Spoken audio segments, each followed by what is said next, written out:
On change de présentation.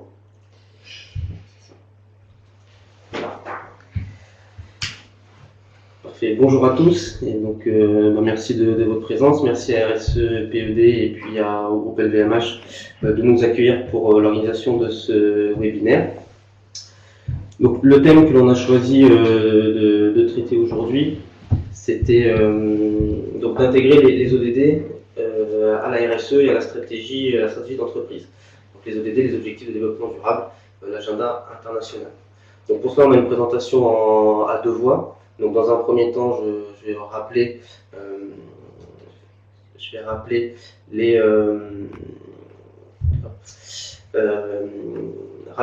quelle vision on peut avoir des ODD quand on est entreprise, faire le lien avec la RSE et évoquer différents niveaux d'intégration des ODD dans sa démarche RSE. Je présenterai quelques exemples d'entreprises et puis ensuite je donnerai des éléments, des outils et des méthodes qui existent aujourd'hui pour prendre en compte les ODD dans sa démarche d'entreprise.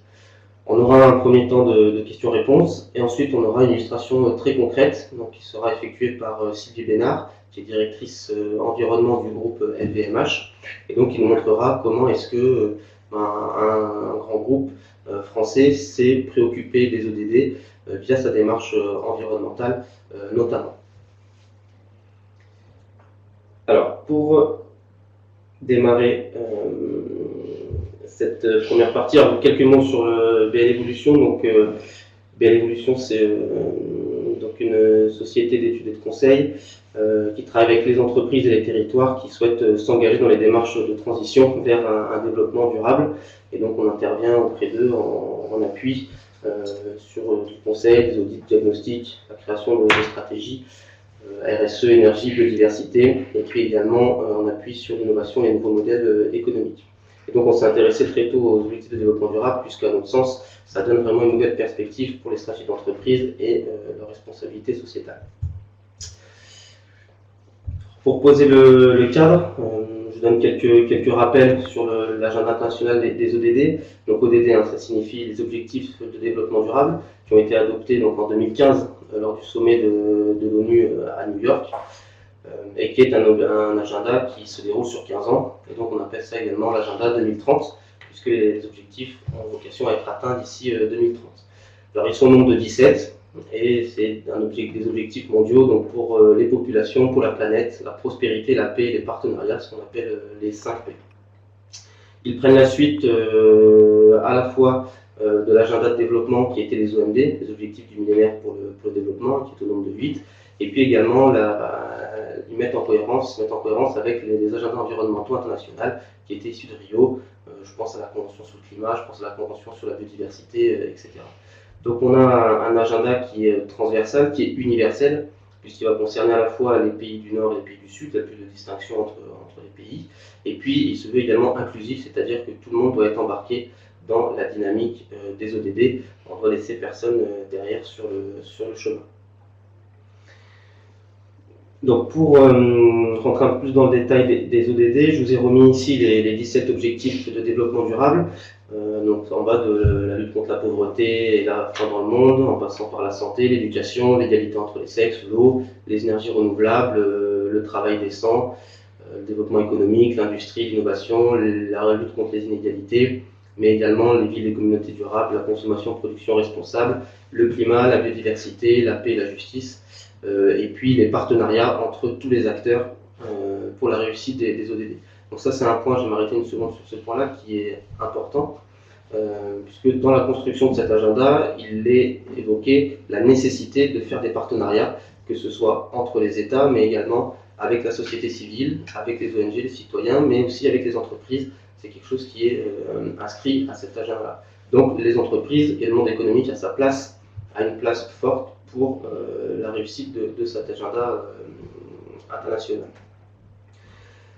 Je vous donne quelques éléments de détail maintenant pour comprendre en quoi est-ce que ces objectifs concernent les entreprises.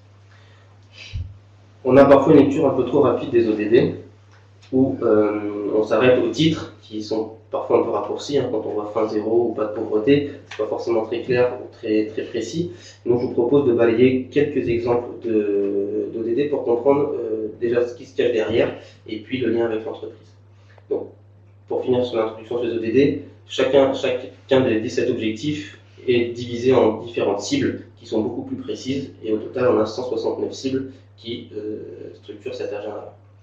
Donc un exemple sur fin zéro, je vais vous donner la cible 4, où on va parler d'assurer la viabilité des systèmes de production alimentaire et mettre en œuvre des pratiques agricoles résilientes qui permettent d'accroître la productivité et la production, qui contribuent à la préservation des écosystèmes, renforcent les capacités d'adaptation au changement climatique. Donc on voit que d'un objectif qui est la lutte contre la faim dans le monde, on va traiter les questions des modèles agricoles avec une approche transversale, puisqu'on évoque également, vous voyez ici, les changements climatiques et la préservation de la biodiversité. Donc, là, on a un lien déjà fort avec le monde économique, typiquement le monde agricole, qui peut se faire. Un autre exemple sur l'objectif numéro 5, qui est égalité entre les sexes, il y a une cible, qui est la 5e, qui est la suivante: garantir la participation entière et effective des femmes et leurs accès en toute égalité aux fonctions de direction à tous les niveaux de décision dans la vie politique, économique et publique. Donc on voit que la question de la place des femmes dans le monde économique, et donc typiquement dans les postes de direction par exemple dans les entreprises, est clairement inscrite dans cette cible de l'agenda. Un autre exemple également sur le travail décent, la croissance économique, donc l'objectif 8. Je vous ai cité ici la cible numéro 5, qui est d'ici 2030 parvenir au plein emploi productif, garantir à toutes les femmes et à tous les hommes, y compris les jeunes et les personnes handicapées, un travail décent et à salaire égal pour un travail de valeur égale. Donc ici on peut illustrer le lien avec l'entreprise sur l'emploi de personnes handicapées, toutes les démarches qui peuvent être mises en place de diversité, d'égalité des chances que l'on voit émerger dans les entreprises. On voit également le lien fort qu'il peut y avoir avec la démarche RSE. Un autre exemple sur le 9, industrie, innovation et infrastructure, où l'on va parler de transformer les modèles industriels pour les rendre plus durables. Donc là également, avec l'utilisation opérationnelle des ressources, par exemple, des technologies, des procédés plus propres. Donc le lien, évidemment, avec l'industrie est très fort. Les modèles de consommation et de production responsables, où la cible numéro 5 évoque la prévention, la réduction, le recyclage et la réutilisation des déchets. Et donc on est clairement dans une dynamique d'économie circulaire qui est évoquée ici. Un exemple sur la biodiversité, donc je vous ai mis l'objectif numéro 15, vie terrestre. Si on regarde en détail, la cible numéro 5, encore une fois sur cet objectif-là, prendre d'urgence des mesures énergiques pour réduire la dégradation des milieux naturels, mettre un terme à la production de la biodiversité. Donc toutes les démarches d'entreprises qui vont s'occuper de biodiversité peuvent contribuer à cet objectif international. Et puis le dernier exemple que je voulais vous donner, c'est l'objectif numéro 12, paix, justice et institutions efficaces. Quand on regarde en détail, je vous ai donné un exemple de cible également, qui est réduire nettement la corruption et les pratiques déposées sous toutes leurs formes. Donc les démarches anticorruption qui sont mises en place dans les entreprises sont évidemment des facteurs qui permettent de contribuer à cet agenda. Et puis enfin l'objectif 17 que j'évoquais tout à l'heure, où il est clairement évoqué la nécessité de faire des partenariats entre le monde économique, la recherche, l'innovation, les technologies, les institutions, les États, pour que la dynamique soit forte et soit transformatrice de l'ensemble du modèle de société pour atteindre les 17 grands objectifs. Donc on voit que le lien avec l'entreprise, il est fortement inscrit, il n'est pas que suggéré, il est fortement inscrit dans cet agenda international. Et donc, à notre sens, l'entreprise peut se mobiliser sur 3 axes pour s'occuper des ODD. Alors d'une part, c'est ce que je vous inscris sur le slide ici, la transformation de son fonctionnement interne au regard des ODD. Ça va être de travailler sur ses modes de production, les procédés de production, les ressources qui sont consommées, l'énergie par exemple. Également limiter ses impacts, ses rejets, ses pollutions, la dégradation des écosystèmes par exemple sur les sites. Et puis sur tout ce qui va être management interne, les ressources humaines, donc ça va être les démarches d'égalité, de diversité, par exemple, de lutte contre la corruption interne. Voilà. Donc tous ces sujets-là font partie de ce qu'on peut appeler le management interne et le fonctionnement des entreprises. Donc là, on a un axe sur lequel l'entreprise peut travailler pour contribuer aux objectifs de développement durable. Un deuxième axe, c'est l'innovation dans ses produits et services. on voit qu'il y a des grands défis à relever et les entreprises peuvent et sont invitées à innover, à proposer des produits ou services qui permettent d'atteindre ces différents objectifs et ces différentes cibles. Donc ça va être de changer ses modèles économiques, d'innover dans ses produits ou services, d'orienter ses choix d'investissement, par exemple, dans la perspective des ODD. Et puis le troisième niveau sur lequel l'entreprise peut se mobiliser, c'est un niveau peut-être plus, je dirais, sociétal, avec d'une part des partenariats avec les États, les différents programmes qui peuvent être développés par l'ONU, de travailler sur sa chaîne de valeur, donc en mobilisant ses clients, ses fournisseurs par exemple, pour influencer leur transformation. Et puis enfin, tout ce qui va être dialogue avec les parties prenantes, j'évoque ici la société civile, les syndicats, mais toutes les parties prenantes, les territoires, toutes les démarches sociétales sont évidemment des outils pour que l'entreprise contribue aux ODD. Donc on voit qu'il y a 3 niveaux différents sur lesquels l'entreprise peut s'investir pour participer à cet agenda. Évidemment, c'est un agenda qui est complémentaire avec les outils RSE existants. J'en cite ici juste quelques-uns pour que ce soit concret. Donc là, je vous ai remis trois différents niveaux. Donc les ODD qui peuvent être utilisés comme un cadre qui donne des objectifs globaux pour partager sur le développement durable. On peut ensuite utiliser la norme ISO 26000 pour avoir une méthode de mise en œuvre d'une démarche, dialoguer avec ses parties prenantes. Et puis par exemple, c'est aussi cohérent avec la GRI, qui est une initiative, donc un référentiel de reporting et qui permet de définir des indicateurs sur la RSE. Donc on voit que ces différents outils sont évidemment complémentaires. Et puis j'ai mis également sur la droite du slide un travail qui a été fait par l'ISO sur les complémentarités entre les ODD et la norme ISO 26000, donc sur la RSE. Voilà. Pour rendre un peu plus concret et montrer la mobilisation des entreprises, je vous propose de vous détailler les résultats d'une étude que l'on a publiée en fin d'année dernière. Donc, on a réalisé donc sur les rapports de développement durable qui ont été publiés l'année dernière par les grandes entreprises. Donc, l'évolution a proposé une analyse des différentes contributions aux ODD. Donc, on a extrait des rapports RSE et des publications, donc des communications publiques qui étaient faites par les grands groupes, les éléments sur les ODD. Donc, on peut démarrer avec Veolia, qui a indiqué contribuer à un objectif qui est l'objectif 6 sur l'accès à l'eau et à l'assainissement. Donc, via un programme qui s'appelle Access, qui a été développé par le groupe. Un autre exemple, Schneider, qui avait évoqué sa contribution notamment à l'objectif numéro 13 sur le changement climatique, avec la volonté d'avoir un bilan carbone neutre d'ici 15 ans sur l'ensemble des sites. Des banques qui ont également évoqué, comme BNP Paribas, avoir des financements, donc ils estiment que 15% de leurs crédits ont contribué aux ODD, donc notamment via le financement du monde associatif, de l'éducation, du recyclage, donc de certains secteurs d'activité. La Société Générale qui a mis en place un fonds de 500 millions d'euros sur 5 ans pour financer des projets qui sont dédiés sur les ODD, la lutte contre le changement climatique. Donc des exemples de banques qui se sont mobilisées. Le groupe Publicis qui a fait une cartographie un peu plus précise des différents objectifs sur lesquels l'entreprise pouvait s'engager. Donc ça va de la santé, passant par l'éducation, l'égalité des sexes, l'accès aux emplois décents, la réduction des inégalités ou encore la consommation responsable et la justice et paix avec l'axe corruption que je vous ai présenté tout à l'heure. Donc une démarche un peu plus globale.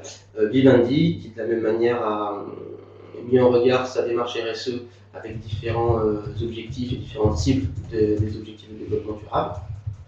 Donc on voit que sur les piliers environnement, sociaux ou diversité, il y a des liens qui ont été identifiés dans cette démarche-là, donc une contribution de l'entreprise via sa démarche RSE aux ODD. Solvay également a identifié les différents axes qui étaient donc, ce qu'on appelle la haute matérialité, donc les plus importants, les plus pertinents pour l'entreprise, mis en regard avec les objectifs de développement durable. Donc on voit les axes sociaux, les axes environnementaux également, l'axe économique qui sont mis en exergue dans cette cartographie-là. Airbus qui est allé un petit peu plus loin en détaillant différents processus précisément. Donc si je prends un exemple sur le DD4 qui concerne l'éducation et la formation, ben voilà, Airbus évoque les programmes de formation du personnel qui ont pu être mis en place, sur l'égalité des sexes, donc l'objectif numéro 5, un engagement à augmenter les recrues féminines. Enfin, donc ils ont détaillé de manière assez précise les engagements qui étaient pris et qui contribuent aux objectifs de développement durable. Unilever qui a travaillé sur certaines de ces marques et de voir comment est-ce que les marques pouvaient contribuer à certains objectifs. Donc là, je cite Knorr qui a été identifié comme contribuant à l'objectif 3 sur la santé. Nokia qui a fait un travail d'identification de 4 objectifs principaux. Le 9 sur l'innovation, 13 sur le climat, le 17 sur les partenariats et le 8 sur l'accès à des emplois décents. Et sur chacun de ces objectifs, il a identifié des sous-objectifs. Et donc ça met en exergue l'aspect transversal de l'agenda, puisque chacun des objectifs est évidemment connecté aux autres objectifs. Il n'est évidemment pas question de travailler en silo sur cette démarche d'ODD de développement durable. Michelin, pour terminer ces exemples, qui est intéressant puisque là on a l'exemple d'un produit qui a été développé en réponse à une problématique liée aux ODD. Et donc ils évoquent un pneu basse pression qui était développé pour les tracteurs et qui permet de moins compacter les sols, ce qui a pour effet de favoriser des cultures et donc d'avoir une meilleure productivité agricole, qui est un des sous-axes de l'objectif numéro 2 sur la faim dans le monde. Donc on voit comme une entreprise qui a priori n'a peut-être pas forcément de lien direct avec les sujets de lutte contre la faim dans le monde si on s'arrête uniquement au titre de l'ODD. On voit comment il y a une démarche d'innovation sur un de leurs produits ont pu participer à l'atteinte de cet agenda et donc d'augmenter les productivités agricoles en ayant un impact moins fort sur l'écosystème. Donc ça c'est un exemple que je trouve aussi très intéressant et qui illustre le deuxième niveau que j'ai présenté tout à l'heure d'intégration des ODD. Donc les outils qui existent aujourd'hui, alors il y a le SDG Compass, j'en dirai un petit mot juste après, donc qui est une méthode pour identifier les ODD principaux. Il y a le SDG Industry Matrix, qui a été développé au niveau du Global Compact international et qui par secteur d'activité fait un peu un état des lieux, des démarches et des enjeux qui se posent sur les ODD. Vous avez en dessous un tableau de concordance qui a été fait par le Global Compact France, qui met en regard les principes du Global Compact et puis les ODD. Et puis enfin sur la droite, un guide qu'on a développé avec des partenaires donc sur la contribution des entreprises pour les ODD, que j'évoquerai également juste après. Donc en quelques mots sur le SDG Compass pour vous montrer de quoi il est question. Donc c'est une démarche qui se fait en 5 étapes. Une première étape sur comprendre les ODD et leurs enjeux, donc identifier les opportunités, quels peuvent être les leviers de création de valeur pour la durabilité, etc. Une deuxième étape qui consiste à définir les priorités. Donc une fois qu'on a cartographié les enjeux, on définit ses priorités. Donc que ce soit en interne ou dans sa chaîne de valeur, avec de la collecte des indicateurs. La troisième étape qui est de définir des objectifs. Donc sur les priorités identifiées, quels sont les objectifs qui vont être fixés et définis pour l'entreprise, son niveau d'engagement, son niveau d'ambition qui est souhaité sur les ODD. L'étape 4 qui consiste à mettre en œuvre donc, le programme d'action, faire des partenariats, intégrer les ODD dans toutes les fonctions de l'entreprise. Et puis la cinquième étape qui consiste à faire un reporting et une communication efficace sur les ODD. Donc ça, c'est les 5 étapes qui sont présentées dans la méthode SDG Compass que vous pouvez utiliser dans vos démarches. Quelques mots sur le guide donc entreprise contribuer aux objectifs de développement durable. Donc c'est un guide que l'on a développé donc, avec des partenaires, donc Evolution qui s'est associé donc, avec le Global Compact France, l'association 4D et puis l'institution CNCDH qui est le Conseil national consultatif des droits de l'homme, et dont on remercie de leur soutien pour leur participation à cette démarche. Et donc c'est un guide que vous pourrez retrouver, on pourra vous distribuer sur notre stand à ProDurable d'ailleurs la semaine prochaine si vous venez, avec plaisir, ou vous envoyer par email. Et donc il reprend une double page sur les 17 ODD qui présente le contexte, les enjeux pour les entreprises, et avec une liste d'actions, d'exemples d'entreprises qui ont mis en place des enjeux. Donc c'est vraiment un outil qui se veut pédagogique pour comprendre les objectifs de développement durable, le lien avec son activité et identifier des pistes d'opportunités à mettre en œuvre. En conclusion de cette présentation, ce que je vous propose de retenir, c'est que les objectifs de développement durable peuvent être prises en considération par les entreprises sur 4 niveaux. Donc d'une part, pour mettre en perspective leur stratégie RSE et compléter les stratégies RSE, dans une époque où la matérialité fait loi pour définir ces enjeux, on a ici un outil qui est utile pour la matérialité, puisqu'on a les 17 objectifs internationaux qui sont considérés comme prioritaires. Ça permet également d'objectiver la contribution d'entreprise au développement durable. On évoque souvent que la RSE, c'est la contribution des entreprises au développement durable. Là, on a un agenda clair pour le développement durable, donc ça permet d'identifier en quoi l'entreprise contribue concrètement à cet agenda international. L'entreprise peut également donc intégrer les ODD dans l'ensemble des fonctions internes et dans les processus de management d'entreprise. Et puis, ça peut être utilisé comme une source d'opportunités, des nouveaux marchés potentiels, le moyen de se repositionner ou voilà, d'innover sur ces produits et services pour avoir une vraie contribution sociétale des activités de l'entreprise. Voilà, donc je me tiens à votre disposition pour une première série de questions-réponses par rapport à cette présentation. Si vous en avez, vous pouvez les inscrire en ligne dans votre petite boîte de dialogue.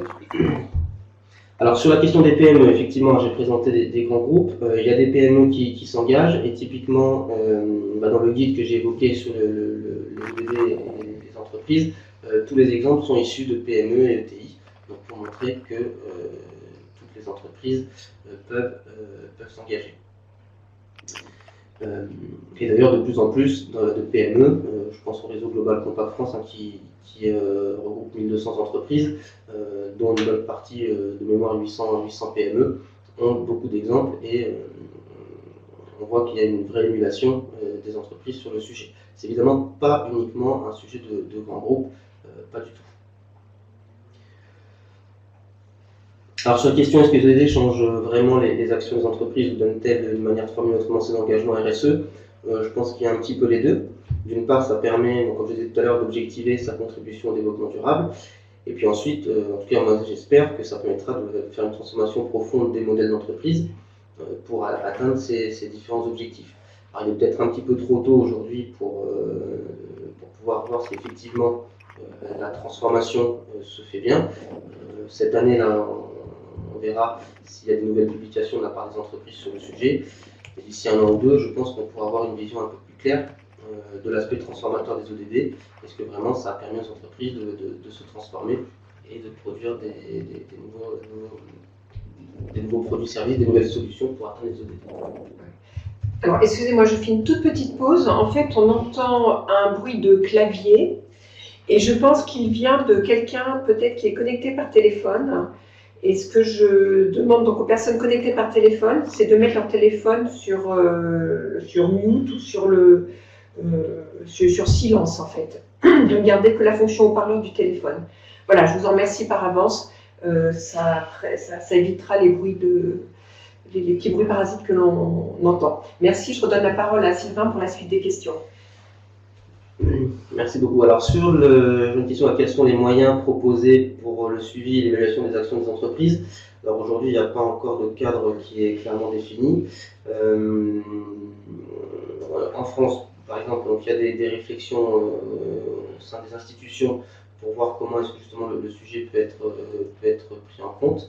Il n'y a pas de cadre réglementaire ou législatif ou autre qui existe aujourd'hui pour faire ce suivi-là.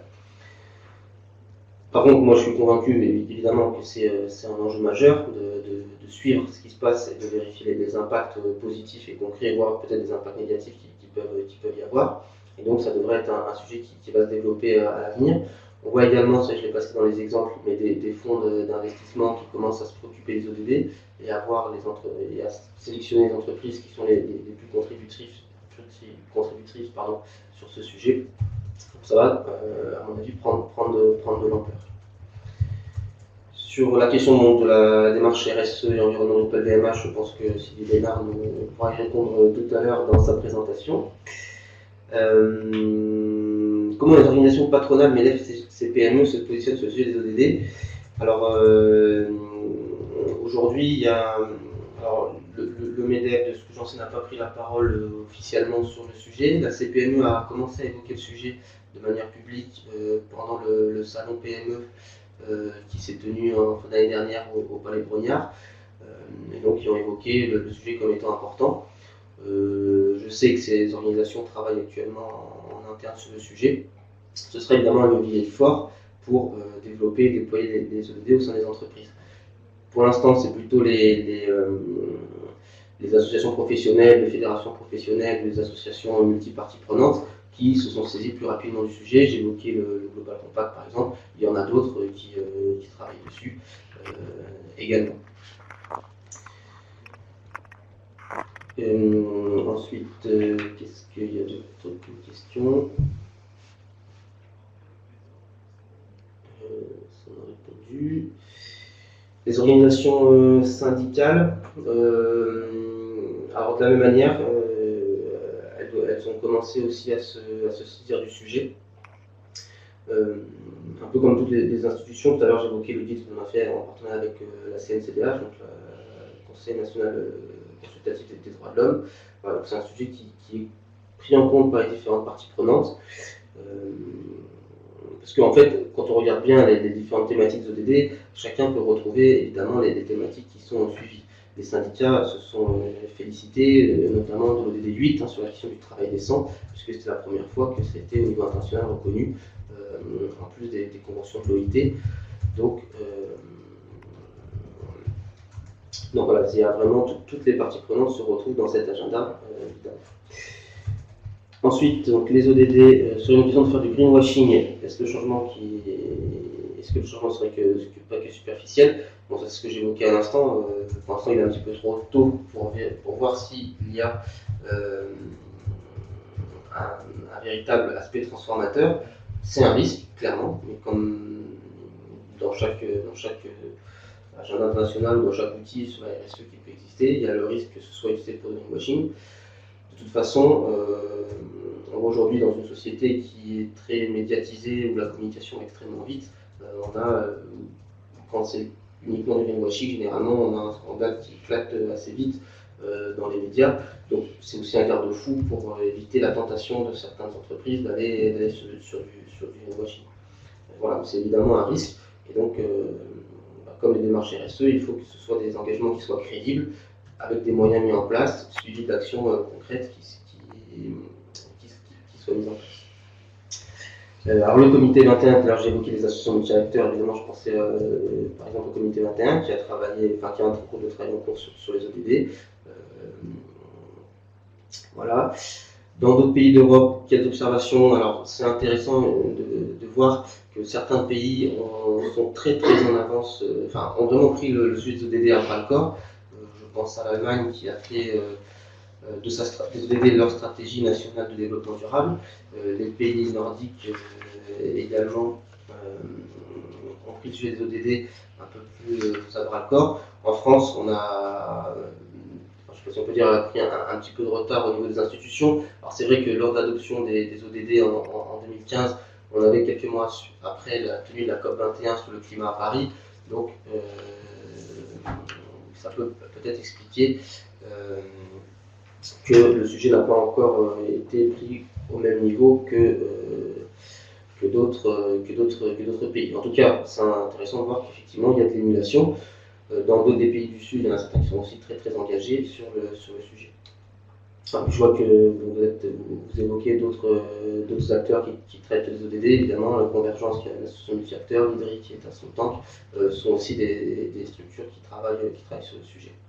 La plateforme RSE, donc très bonne remarque, qu'est-ce qu'elle travaille sur les ODD? Alors, on vient de lancer un groupe de travail sur la question environnement RSE, et un des thèmes de travail de ce groupe-là est de traiter les ODD. On a la première réunion sur le sujet qui se tiendra dans quelques semaines.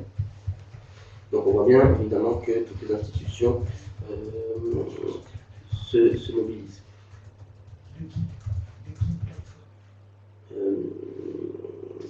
Voilà, je vois qu'il y a quelqu'un réagit sur le groupe de travail RSE environnement sur la plateforme RSE. Alors évidemment, c'est comme certains l'ont dit, c'est un groupe de travail que j'anime au sein de la plateforme RSE dans un autre cadre. Voilà, je vois qu'il est déjà 11h30. Est-ce qu'on... On a encore, comme on a jusqu'à midi et demi, on a encore quelques questions, je pense. Ouais. Alors, Le plan national RSE et droits de l'homme parle des ODD.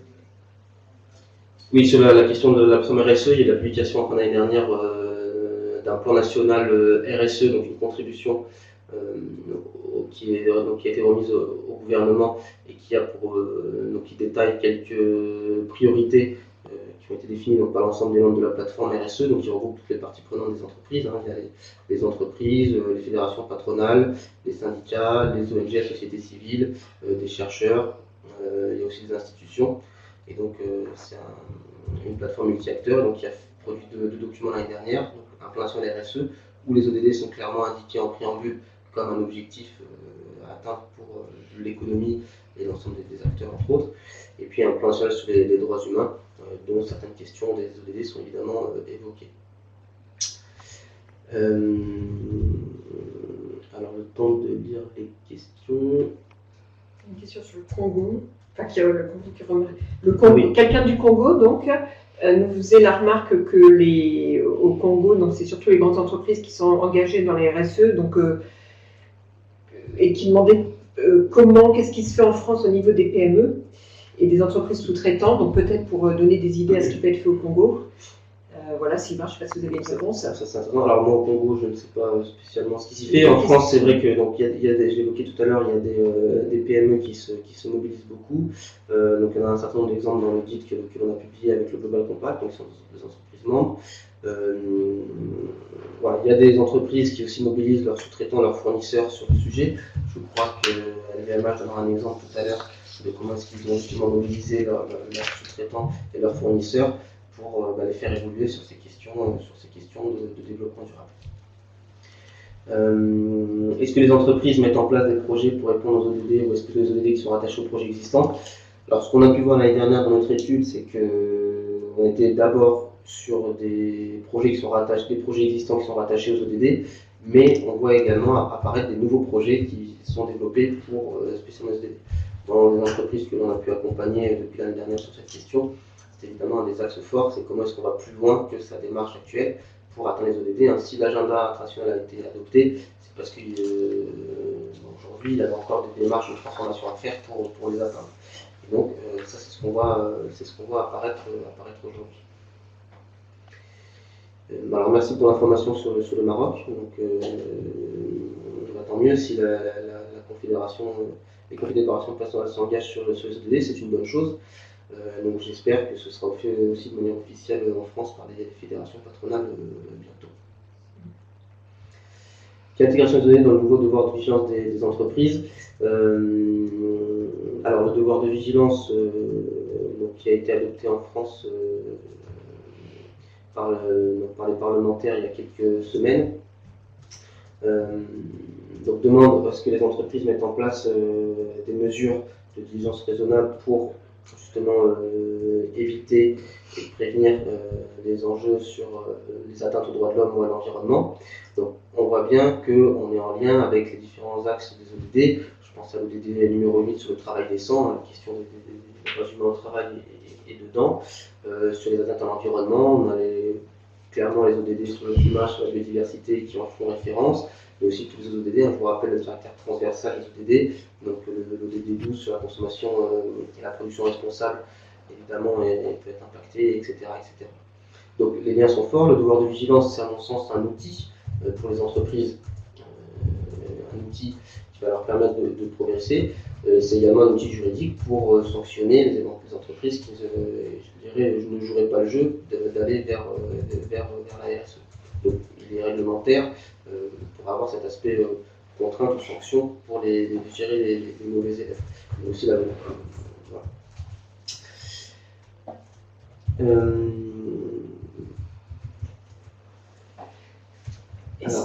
Est-ce qu'il y a des exemples de valorisation auprès des consommateurs des ODD par les entreprises? Alors, on en trouve quelques entreprises qui le mettent en avant dans leur communication, dans leur rapport développement durable. Aujourd'hui, moi, je n'ai pas vu de produits dans les magasins où il y avait une étiquette en lien avec les ODD. Peut-être que ça existe déjà. Voilà, moi, j'en ai pas vu aujourd'hui. Mais il y a quand même dans la communication grand public des entreprises qui est faite les ODD qui sont clairement affichés. Ok, très bien. Merci beaucoup Sylvain pour cette présentation complète, détaillée, variée, parce qu'on a vu des éléments conceptuels et des exemples pratiques. Donc n'hésitez pas à continuer, si vous avez des questions, vous pouvez contacter Sylvain directement. Sylvain, je vais te redonner la parole pour introduire après Sylvie Bénard du groupe LVMH. Et juste, peut-être, je vais reciter la remarque de Carnet Nash, excusez-moi. Pardon. L'exemple du Congo doit nous pousser à bien réfléchir à la définition des objectifs et à ce qui va inciter et motiver les entreprises à s'engager avec le processus d'alignement avec les ODD. Je ne sais pas, en fait, c'est une question, je pensais que c'était juste une constatation, je ne sais pas si vous avez une réponse. En fait, c'est comment prendre mieux en compte le rôle des entreprises dans les pays en développement par rapport aux ODD, je pense. Oui, alors typiquement, les ODD sont intéressants à ce titre-là, puisque comme ils sont partagés mondialement, c'est-à-dire que c'est un langage commun pour tous les pays et donc pour tous les acteurs aussi dans les pays. Donc ce qui est intéressant, c'est de se dire que on a ce langage commun. Et donc, déjà, il va être compris par les pays, par les États, par les entreprises qui peuvent s'investir sur le développement de nouveaux projets. Ce qu'il faudra, évidemment, c'est que déjà, cette compréhension soit partagée. Dans les grands groupes transnationaux, c'est du coup aussi un avantage d'avoir un agenda international partagé mondialement, puisqu'ils vont pouvoir diffuser, je dirais, et s'engager sur l'ensemble des thématiques des ODD. Donc, comme on a à la fois des enjeux de développement encore dans cet agenda, je pense à l'accès à l'eau, à l'éducation, à la fin, il y a évidemment des enjeux forts dans les pays en développement, pas que dans les pays en développement, mais entre autres dans les pays en développement. Et donc là, les ODD peuvent donner des pistes pour les entreprises, comme je disais tout à l'heure, pour innover, trouver des nouvelles solutions, des nouveaux services, des nouveaux produits qui vont permettre de résoudre ces différents défis. Donc c'est pour moi une forte incitation, c'est d'aider justement pour que les entreprises s'engagent dans l'ensemble des pays où elles ont leurs activités. Alors je vous propose de passer maintenant donc la parole à Sylvie Bénard, qui est directrice environnement du groupe LVMH.